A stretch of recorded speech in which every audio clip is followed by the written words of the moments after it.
পৃথিবীতে যদি ৫,০০০ টাকা ঘন্টা করে কিনতে হতো না, তাহলে মানুষ পল পল সেকেন্ডকে গুরুত্ব দিত। রাইট। হিন্দিতে একটা কথা আছে, বিতে হুয়ে পল কবি ওয়াপস নেই আতে।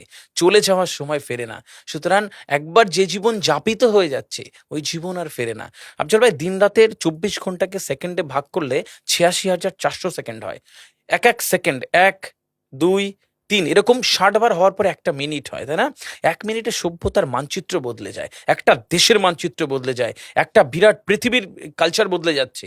আর আমি আর আপনি আর আর কেউ চা খাচ্ছি ১ ঘন্টা ২ ঘন্টা, তাস খেলছি, ওই শপিং মলে গিয়ে আড্ডা মারছি, ওই ওই কোনো বারে গিয়ে হ্যাঁ, মানে সময় কাটিয়ে সময় দিচ্ছি কাটিয়ে এবং দিচ্ছি। বলছি সময় নেই, বলছি সময় নেই। যারা এই জায়গায় আছে যে সময় নেই তাস খেলছে, সময় নেই চা খাচ্ছে ২ ঘন্টা ধরে, সময় নেই কোনো একটা শপিং মলে গিয়ে শপিং করছে, একটা স্যান্ডো আড্ডাবাজিতে গেঞ্জি ব্যস্ত কিনছে, আছে, আড্ডা মারছে, ফালতু আড্ডা। বন্ধুদের নিয়ে চূড়ান্ত আড্ডা মারছে, আর কিছু একটা কাজ বলছে, বলছে সময় নেই। ভুল পথে রয়েছে, ভুল পথে আসে। এই পৃথিবীতে মানুষ হঠাৎ করে আসেনি। এই পৃথিবীটা আল্লাহ সুবহানাহু ওয়া তাআলা একটা ফাইন টিউন। বুঝতে হবে, এই ধূম্রকুঞ্জটার থেকে পৃথিবী তৈরি হলো, সব যে যার জায়গায় প্ল্যানেট, আমাদের গ্রহ, আকাশ, নক্ষত্র সেট হয়ে গেছে।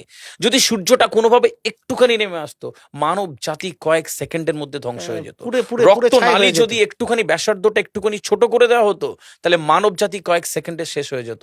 এই ফাইন টিউনকে বুঝতে হবে।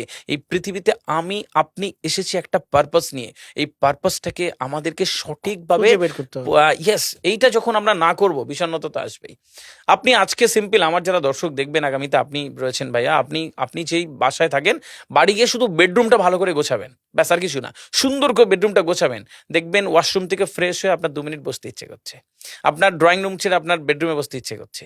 তাহলে একটা বেডরুম সাজালে যখন আপনার ২ মিনিট বেশি বসতে ইচ্ছে করে, জীবনটা সাজাবেন না? জীবনটা সাজাবেন না?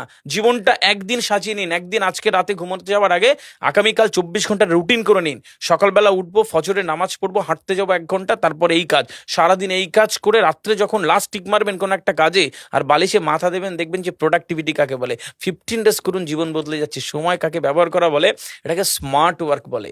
এটা করতে হবে তো ১৫ দিনে দেখবেন জীবন বদলে যাচ্ছে। মানুষ দামি ভাবতে শুরু করেছে, কালচার তৈরি হয়ে যাচ্ছে নিজের মধ্যে, নিজের অ্যাটিটিউড চেঞ্জ হয়ে যাচ্ছে, নিজের দেখতে সুন্দর লাগছে। এভাবে একটা মানুষ শ্রেষ্ঠত্ব অর্জন করে।